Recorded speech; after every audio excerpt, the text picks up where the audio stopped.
오늘 우리에게 주시는 하나님 말씀은 창세기 22장 9절에서 14절까지 말씀입니다.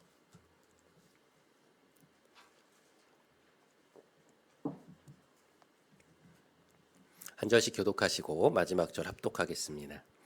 하나님이 그에게 일러주신 곳에 이른지라 이 아브라함이 그곳에 제단을 쌓고 나무를 버려놓고 그의 아들 이삭을 결박하여 제단 나무 위에 놓고 여호와의 사자가 하늘에서부터 그를 불러 이르시되 아브라함아 아브라함아 하시는지라 아브라함이 이르되 내가 여기 있나이다 하매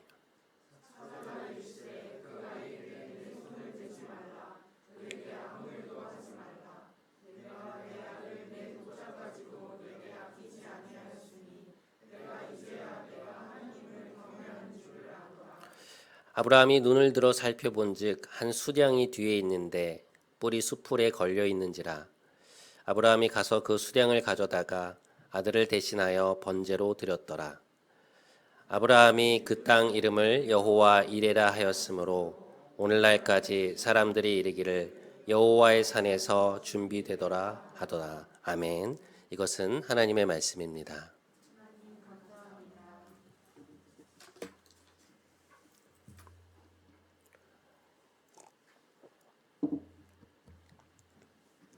네, 오늘 본문은 이렇게 시작되고 있습니다.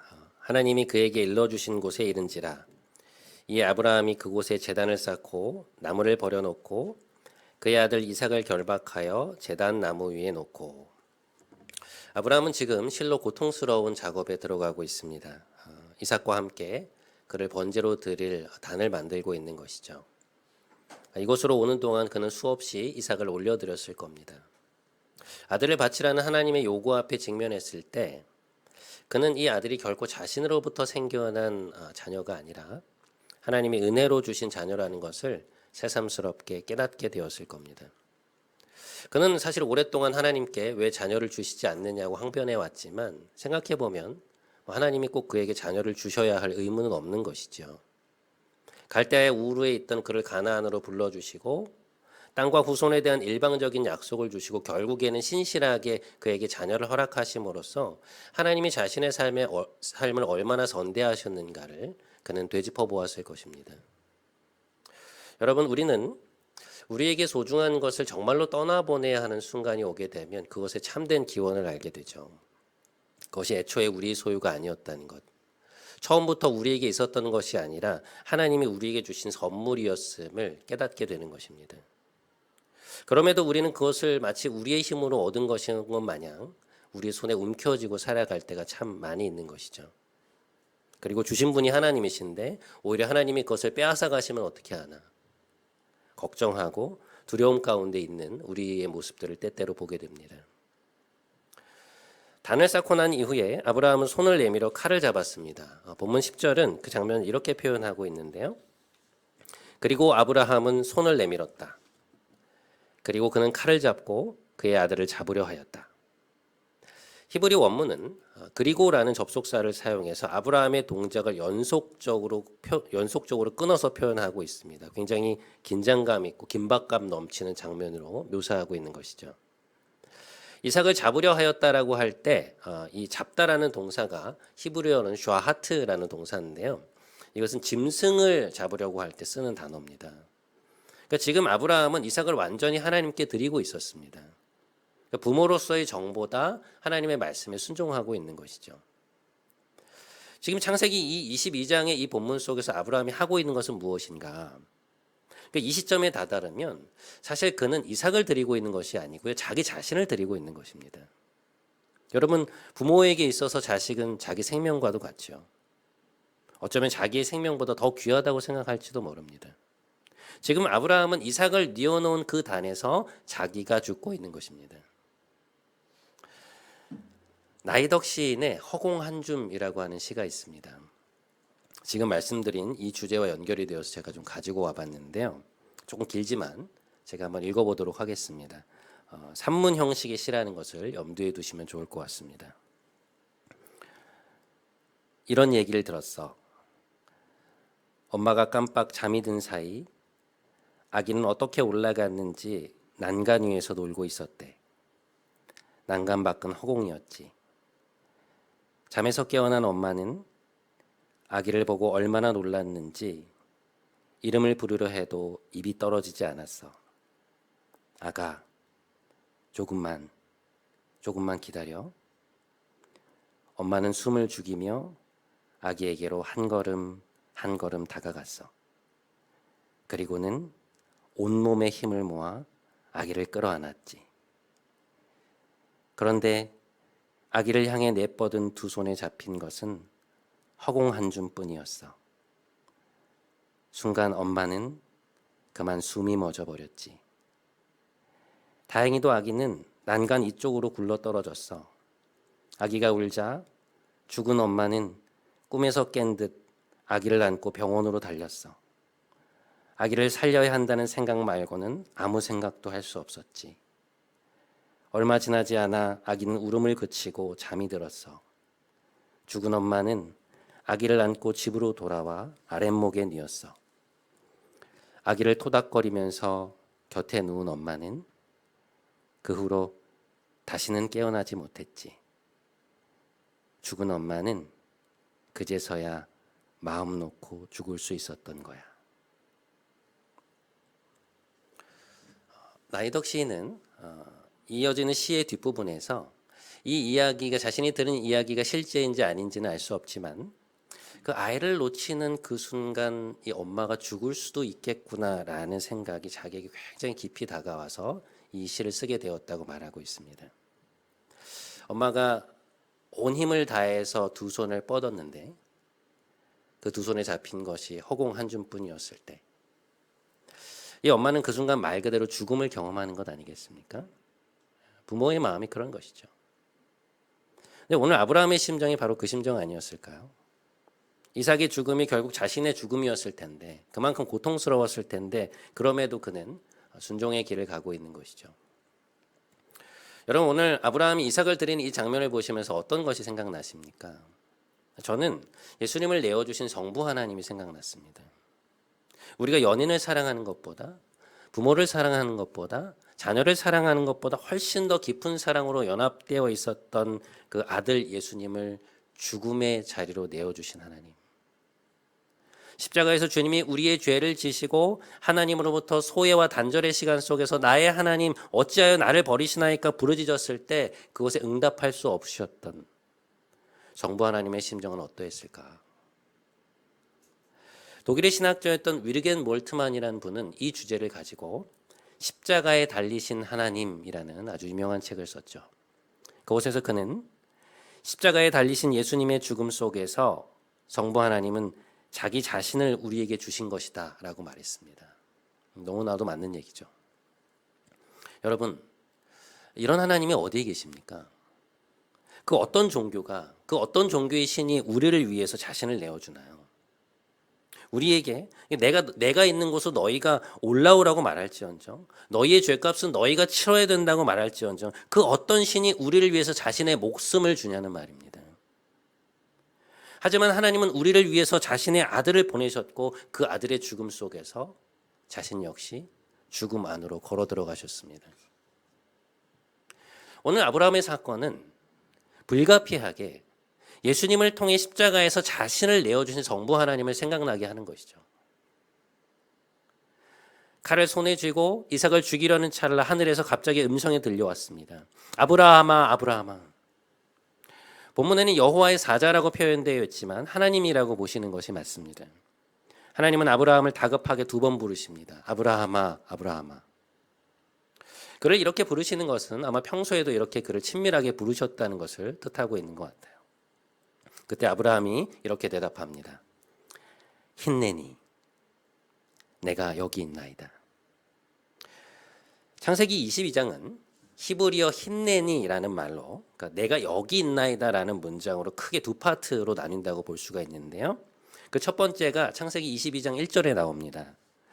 그 일 후에 하나님이 아브라함을 시험하시려고 그를 부르시되 아브라함아 하시니 그가 이르되 내가 여기 있나이다. 이 힌내니라는 말은요. 그러니까 하나님의 부르심에 대한 우리 일종의 응답인데요. 단순히 예라고 대답하는 것을 넘어서서 그러니까 하나님이 무슨 말씀을 하시든지 듣겠다고 하는 순종의 마음, 그리고 신뢰의 태도가 담긴 말이라고 볼 수 있습니다. 그러니까 1절에서 하나님 제가 여기 있습니다 라고 대답했던 아브라함은 본문 11절에서 다시금 그를 부르시는 하나님 앞에 동일하게 제가 여기 있습니다 라고 대답하고 있는 것이죠. 자, 아브라함을 다급하게 부르시는 하나님은 무엇이라 말씀하시는가? 본문 12절에 보면 그 아이에게 너의 손을 대지 말라라고 말씀하시는데요. 그리고 나서 하시는 말씀이 바로 이 말씀입니다. 저희가 한번 함께 읽어보도록 하겠습니다. 자, 시작. 내가 내 아들 내 독자까지도 하나님을 경외하는 줄 아노라.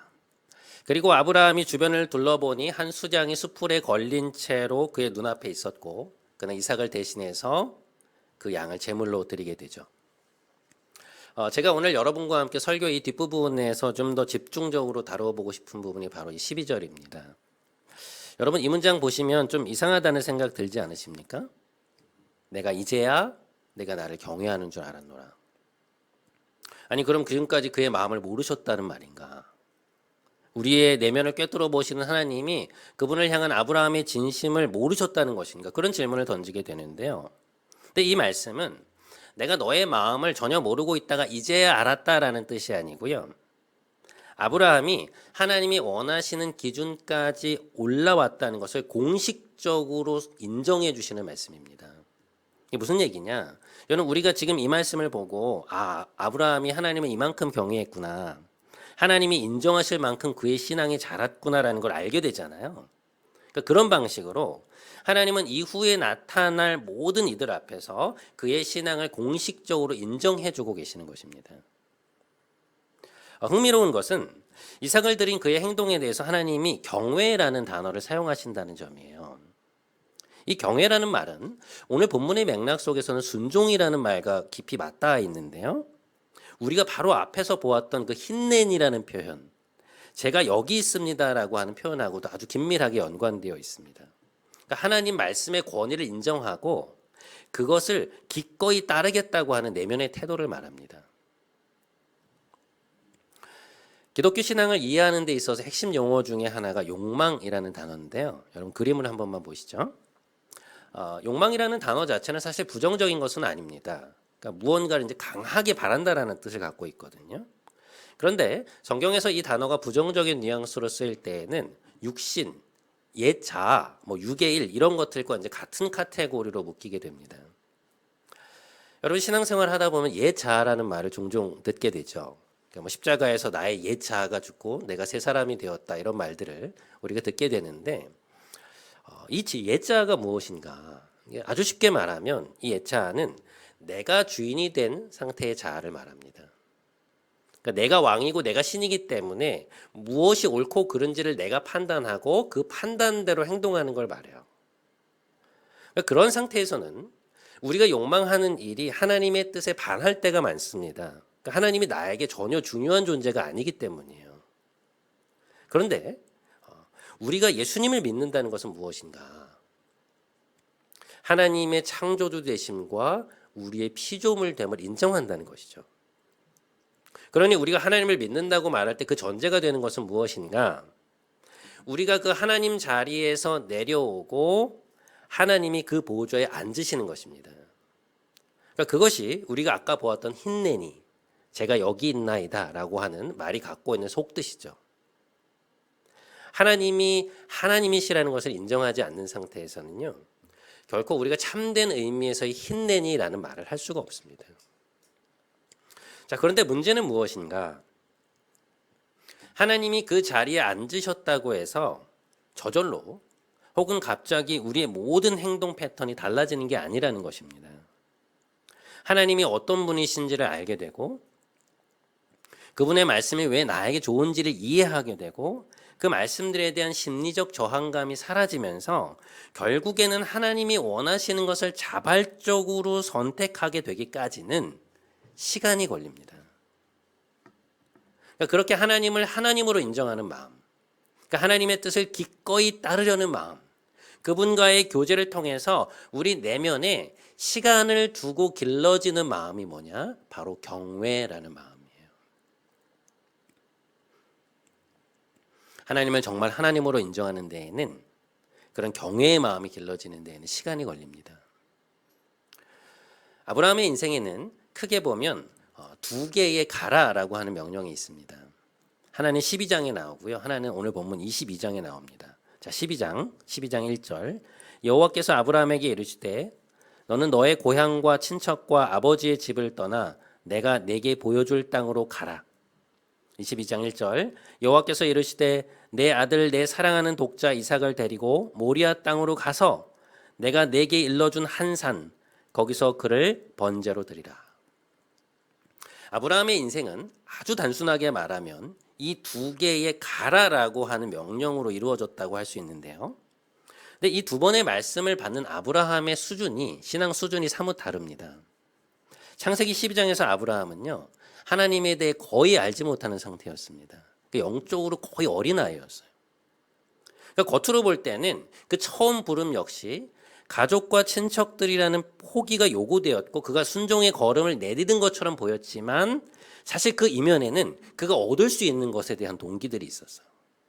그러니까 기대와 희망이 있었습니다.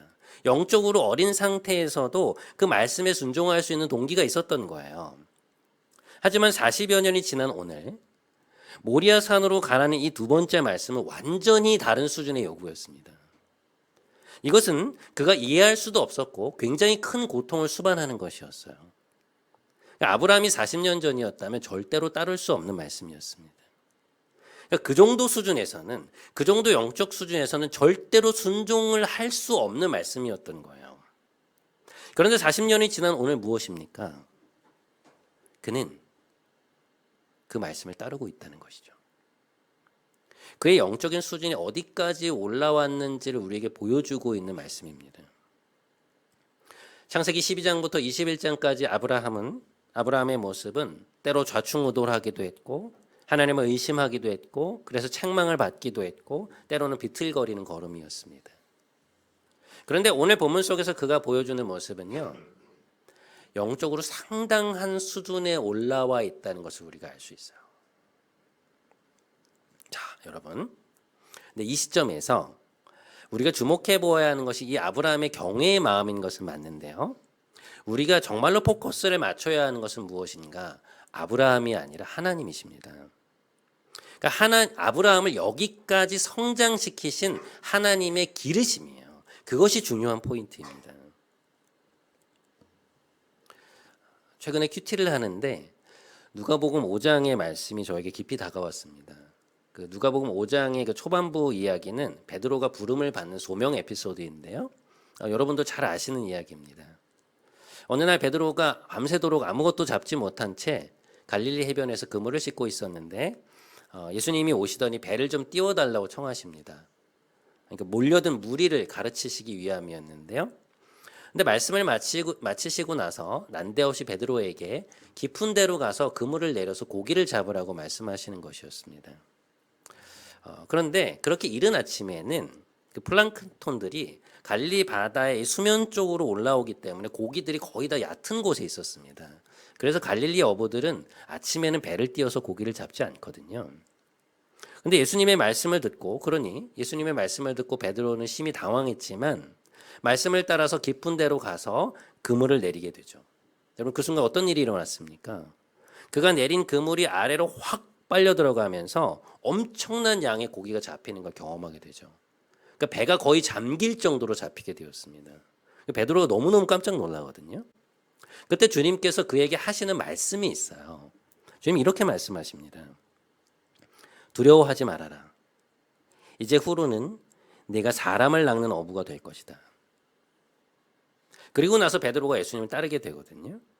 놀라운 게 뭐냐면 예수님이 정말로 자신이 말씀하신 대로 정말 그를 그렇게 만들어 가십니다. 그는 좋은 자질을 갖고 있었지만 전혀 다듬어지지 않은 상태였거든요. 그의 경솔함, 편협한 시각, 영적 무지로 인해서 책망도 굉장히 많이 받았어요. 근데 주님은 3년간 그를 데리고 다니시면서 끊임없이 본을 보이시고 가르치시고 깨닫게 하시고 권면하심으로써 베드로를 성장시켜 가십니다. 결국 어떻게 되었습니까? 예수님이 승천하신 이후에 그는 초대교회의 탑 리더이자 탁월한 설교자요, 탁월한 전도자로서 네로의 핍박대에 순교하게 되기까지 수많은 사람을 낚는 어부로 쓰임을 받게 되죠. 우리는 때로 그가 성령 강림 사건 이후에 막 불을 받아서 한순간에 변화된 것처럼 생각하지만 사실 성령께서 그를 그렇게 쓰실 수 있었던 이유는 이미 주님이 3년 동안 그를 꾸준히 훈련시키셨고 가르치시고 때로 책망하시면서 그를 기르신 결과가 있었기 때문이에요. 그는 이미 굉장히 많이 성장해 있었습니다. 성령께서 그것을 계속 한 단계씩 더 올라가게 하신 것이죠. 신학대학원에 입학한 뒤에 초등학생 부서를 몇 년간 섬긴 적이 있었습니다. 처음에 이 아이들을 만났을 때는 아이들이 너무 어리게 느껴지고 이게 뭐 말씀을 전하면 말씀을 알아듣겠나 하는 생각이 있었거든요. 거의 뭐 통제가 되질 않았어요. 근데 아이들과 몇 년간 생활하면서 제가 깜짝 놀라게 되었던 포인트는 뭐였냐면 아이들의 성장이었습니다. 그러니까 어떤 때는 거의 사람이 아닌 것 같아 보이던 아이들이 어느 순간 자라 있는 거예요. 그러니까 말투가 달라져 있고요. 어떤 상황이 일어났는데 거기에 대해서 좀 더 성숙한 반응을 보이고 예배의 자리가 진지해지는 것이었습니다. 정말 깜짝 놀랐어요. 그러니까 제가 한 것이라고는 매주 말씀을 전하고 주말에 함께 여러 가지 활동들을 하면서 어울렸을 뿐인데 하나님이 아이들을 자라게 하시는 것이 느껴졌습니다. 성장이라는 게 이런 것이구나. 그러니까 하나님이 자라게 하신다는 것이 이런 것이구나라는 것을 느끼게 되었습니다. 여러분, 오늘 창세기 22장에서 모리아 산으로 가서 아들을 바치라는 그 말씀 앞에 반응하는 아브라함의 모습을 보면 그가 처음 가나안에 왔을 때와는 비교할 수 없이 성장해 있다는 것을 알게 됩니다. 그러니까 이전에 이삭에 대한 그의 마음이 어떠했든 하나님의 말씀이 들려오자 단 하루 만에 결단을 내리잖아요. 그러니까 도대체 그 이유가 무엇인지 알려달라고 막 울부짖거나 버티지 않습니다. 당연히 이해가 안 됐겠죠. 고통스러웠을 겁니다. 그런데 움직이고 있어요. 가나안에 기근이 왔다는 이유로 창세기 12장에서 가나안에 기근이 왔다는 이유로 약속의 땅을 등지는가 하면 아내를 누이라고 속이고 사례를 데려가는 바로 앞에서 죽음이 두려워서 아무 말도 하지 못했던 그 12장의 아브라함의 모습은요, 지금 여기서 찾아볼 수 없습니다. 오늘 본문에 나오는 아브라함의 모습을 자세히 살펴보잖아요. 그가 언제 여기까지 왔나 하는 생각이 들어요. 그가 오늘 보여주는 수준은요, 결코 한순간에 이루어질 수 있는 일이 아닙니다. 무엇보다 그것은 아브라함 자신이 노력해서 성취해낼 수 있는 일이 아니에요. 오랜 세월 동안 그를 가르치시고 인도하시고 때론 고난 속에서 인내와 신뢰를 배우게 하심으로써 하나님이 그를 여기까지 성장시키신 것입니다. 여러분, 오늘 본문에 보면 하나님이 네가 이제야 나를 경외하는 줄 알았다고 말씀하시는 장면이 나오잖아요. 이건 뭐냐면 하나님이 그를 그의 한계점에서 한 스텝 더 나아가도록 도전하시고 한 번 더 푸시하셔서 결국에는 하나님이 원하시는 그 단계까지 그를 끌어올리신 것입니다. 그걸 인정해 주시는 말씀이에요. 예전에 제가 헬스장에서 PT를 받은 적이 있었는데요.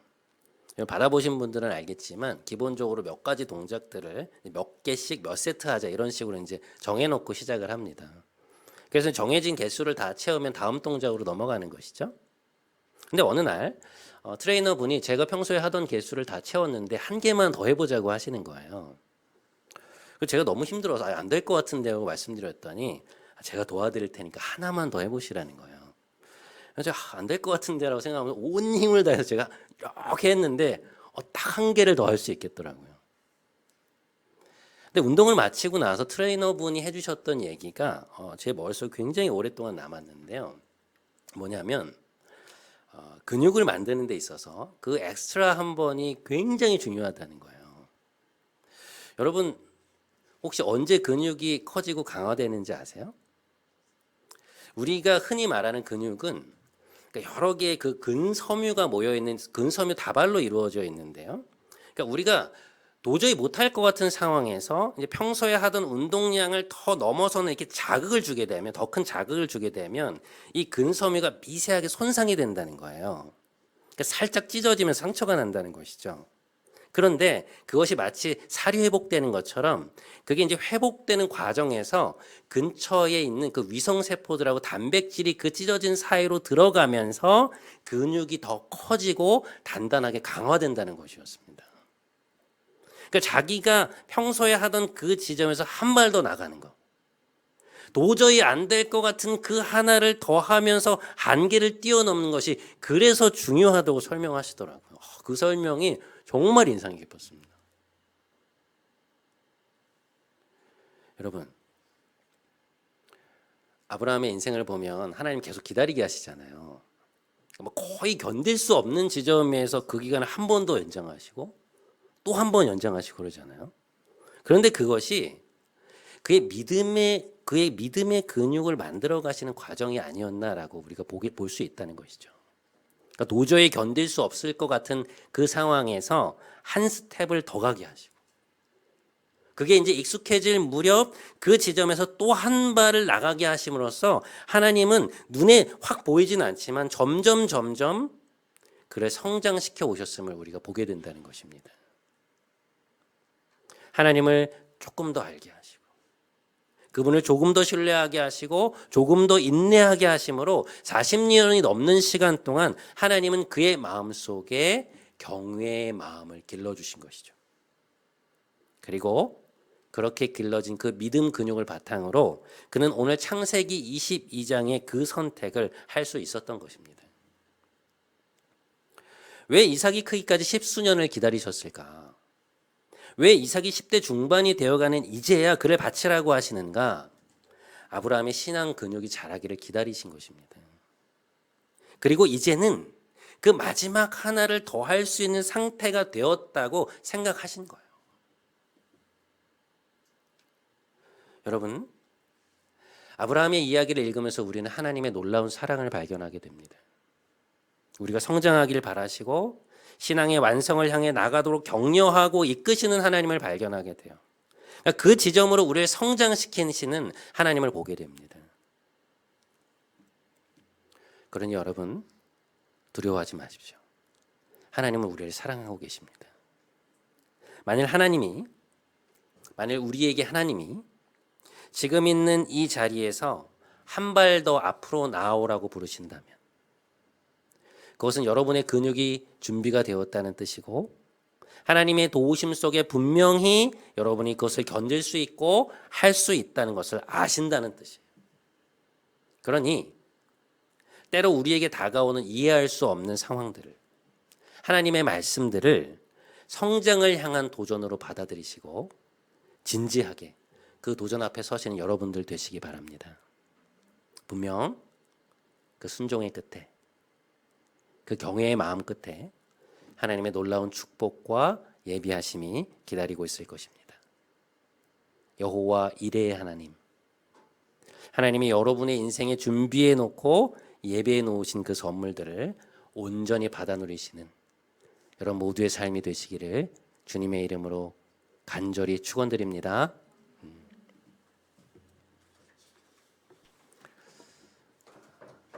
우리 오늘은 이 찬양 같이 했으면 좋겠습니다. 아바 아버지라고 하는 찬양인데요.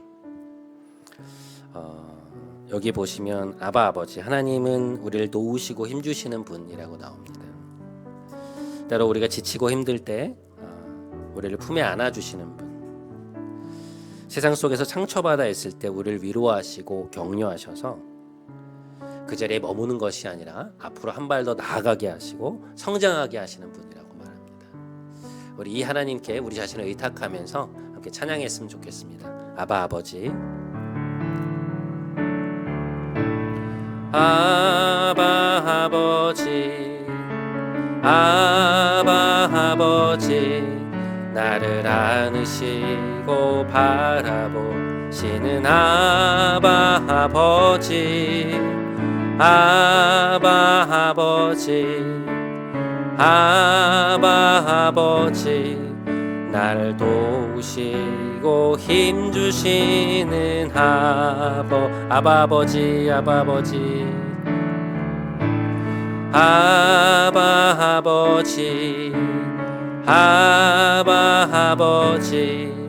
나를 안으시고 바라보시는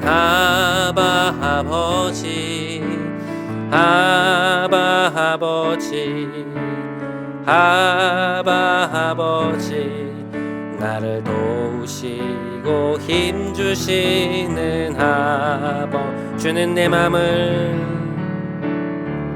주는 내 맘을 고치시고 볼 수 없는 상처 만지시네. 나를 아시고 나를 이해하시네. 내 영혼 새롭게 세우시 주는 내 맘을 고치시고 볼 수 없는 상처 만지시네. 나를 아시고 나를 이해하시네. 내 영혼 새롭게 세우시네.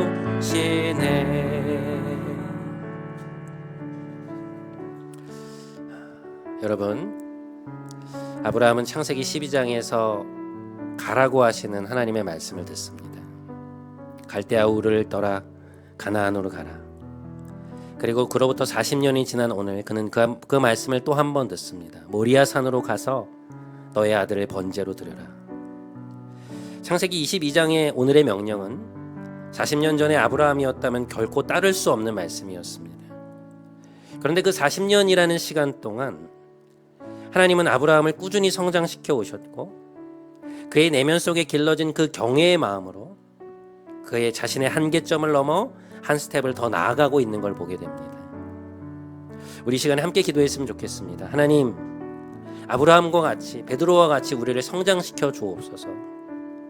우리 안에 오늘 아브라함과 같이 하나님을 경외하는 마음이 길러지게 하소서. 우리를 성장의 자리로 이끄시는 아버지의 인도하심 앞에 힘내니라고 반응하게 하옵소서. 우리 이 기도 제목 가지고 함께 기도하도록 하겠습니다. 함께 기도하겠습니다. 하나님 아버지, 오늘 아브라함의 이야기들을 마무리하면서 하나님 가라고 하시는 하나님의 말씀 앞에 순종하는 아브라함의 모습을 봅니다. 40년 전 갈대아 우르를 떠나서 가나안으로 가라고 말씀하시는 하나님 앞에 순종했던 그 아브라함, 하나님 그러나 그것은 순종이었으나 그러나 하나님 오늘의 말씀 앞에는 순종할 수 없는 상황이었음을 보게 됩니다. 하나님 이 40년 동안에 때로 좌충우돌하고 때로는 무너지고 낙심하고 때로는 책망도 받았지만 그러나 하나님께서 아브라함을 이끄셔서 여기까지 그를 지금 이 수준까지 이끌고 올라오셨음을 보게 됩니다. 도저히 견딜 수 없는 것 같은 상황 속에서 그로 하여금 한 스텝을 더 내딛게 하시고 그의 한계 지점에서 한 번 더 인내하게 하시고 한 번 더 신뢰하게 하시고 하나님을 향한 믿음의 근육, 경외의 근육을 길러오신 하나님을 찬양합니다. 하나님, 그리하여서 오늘 그가 이 마지막 시험 앞에서 하나님 앞에 최선의 선택을 드릴 수 있었음을 우리가 보게 되었습니다. 하나님 아버지, 우리를 길러주시옵소서. 아버지, 우리를 형장시켜 주시옵소서. 때론 한계 지점에 와 있는 것 같고 때론 순종할 수 없는 것 같고 하나님 앞에서 더 나아갈 수 없는 것 같은 이때 하나님 우리를 부시하셔서 하나님 한 발 더 앞으로 나아오라고 하시는 하나님의 그 말씀을 듣고 앞으로 나아가게 하시고 우리의 근육이 준비되었기 때문에 그런 요구를 하시는 것을 우리가 믿음으로 받아서 하나님 한 발 더 앞으로 나아감으로 말미암아 우리의 믿음의 근육, 우리의 경외의 근육이 커져나갈 수 있도록 아버지 우리와 함께하여 주시고 인도하여 주시옵소서. 우리의 삶을 인도하여 주시옵소서. 사랑하는 여러분, 우리는 이삭을 바치는 아브라함의 모습 속에서 예수님을 내주시는 성부 하나님의 모습을 보게 됩니다. 우리를 구원하시기 위해 그토록 사랑하시는 예수님을 내어주시고 그 아들의 죽음 안에서 우리에게 자신을 주시는 성부 하나님의 모습을 보게 되는 것입니다. 이 시간 우리 함께 감사하는 기도를 드렸으면 좋겠습니다. 주님의 죽음 속에서 동일하게 죽음을 경험하신 하나님, 도대체 세상 사람들이 말하는 그 어떤 신이 우리를 위해 죽을 수 있다는 말입니까? 죽음의 자리에 자신을 내어주신 그 하나님의 사랑을 기억하며 오늘도 우리 자신을 올려드리기 원합니다. 함께 한 번만 더 함께 하나님 앞에 나아가도록 하겠습니다. 기도하겠습니다. 하나님 아버지, 오늘 이삭이 하나님 오늘 아브라함이 이삭을 하나님 앞에 드리는 모습을 우리가 보면서 하나님 정말 주님 속에서 주님을 우리를 위해 내어주신 성부 하나님의 모습을 보게 되었습니다. 이 세상의 그 어떤 신이 사람들이 말하는 그 어떤 우상이 자신의 목숨을 우리를 위해서 내어줄 수 있겠습니까? 내가 있는 곳까지 올라오라고 말할지언정 너는 너의 죄값을 받아야 된다고 말할지언정 그 어떤 신이 그 어떤 하나님이 정말 우리를 위해 자신의 목숨을 내어주고 목숨보다 귀한 자신의 아들을 목숨을 십자가에서 내어줄 수 있단 말입니다. 주님, 우리로 하여금 그 하나님의 사랑이 이 시간 우리 안에 다가올 수 있게 해주시옵소서. 성령님, 우리로 하여금 그 사랑을 깨닫게 하여 주시옵소서. 우리를 사랑하시고 우리 가운데 찾아오신 그 하나님의 사랑을 죽음으로써 우리의 목숨을 되바꾸시는 그 하나님의 놀라운 사랑을 우리가 다시 한번 기억하며 나아가는 오늘 하루가 될 수 있도록 인도하여 주옵소서. 메마른 상태 가운데 살아가는 우리가 아니라 하늘에 계신 우리 아버지께서 우리를 자녀 삼으신 그 아버지께서 우리를 자녀 삼으시기 위해 십자가에서 아들을 내어주시고 그 아들의 죽음 속에서 자신도 죽음 속으로 두벅두벅 걸어 들어가시는 하나님의 그 놀라운 사랑을 우리가 하나님 오늘 이삭을 드린 아브라함의 모습에서 발견할 수 있도록 주님 은혜를 베풀어 주시옵소서. 그 우리를 위해 죽으신 하나님께서 우리의 삶을 인도하시고 우리를 인도하시며 우리를 붙드실 것을 우리가 믿고 나아갈 수 있도록 주님 인도하여 주시옵소서. 냉랭한 가운데 메마른 것 살아가지 않게 하여 주시고 우리를 사랑하신 하나님의 사랑 앞에서 이번 한 주도 충만하게 기쁨으로 살아갈 수 있도록 주님 우리의 영혼을 새롭게 하여 주시옵소서. 성령님, 우리의 영혼에 하나님의 사랑을 부어 주시옵소서. 주님 은혜를 베풀어 주옵소서.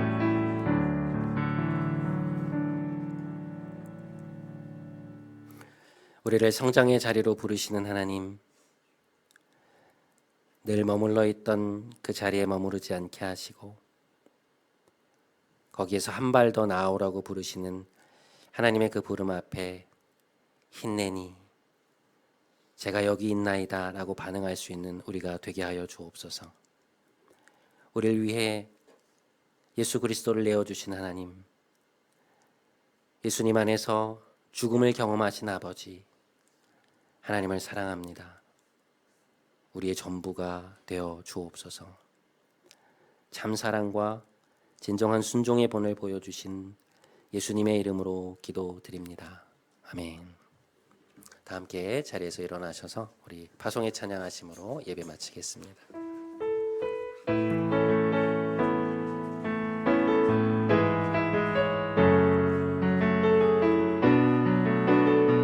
우리에겐 소원이 하나 있네. 우리에겐 소원이 하나 있네. 주님 다시 오실 그날까지 우리 가슴에 새긴 주의 십자가 사랑, 나의 교회를 사랑케 하네. 주의 교회를 향한 우리 마음, 희생과 포기와 가난과 고난, 하물며 죽음조차 우릴 막을 수 없네. 우리 교회는 이 땅의 희망, 교회를 교회 되게, 예배 되게 우릴 사용하소서. 진정한 부흥의 날 오늘 임하도록 우릴 사용하소. 교회를 교회되게, 교회를 교회되게, 예배 되게 우릴 사용하소서. 진정한 부흥의 날 오늘 임하도록 우릴 사용하소서.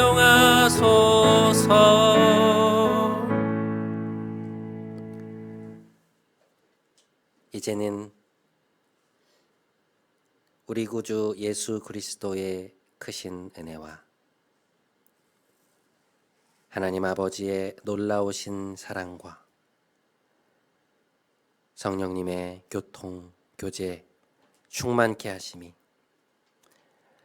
예수님의 죽음 속에서 자신을 내어주신 아버지의 놀라운 사랑에 감격하여 오늘도 우리를 성장의 자리로 부르시는 그 부르심 앞에 기꺼이 힘내니로 응답하기 원하는 사랑하는 더불어서 은혜교회 모든 성도들의 머리 위에와 이들이 이 시간 하나님께 기꺼이 올려드리는 하나님이 이들에게 주신 모든 것 위에 이제부터 영원토록 함께 하시기를 간절히 축원하옵나이다.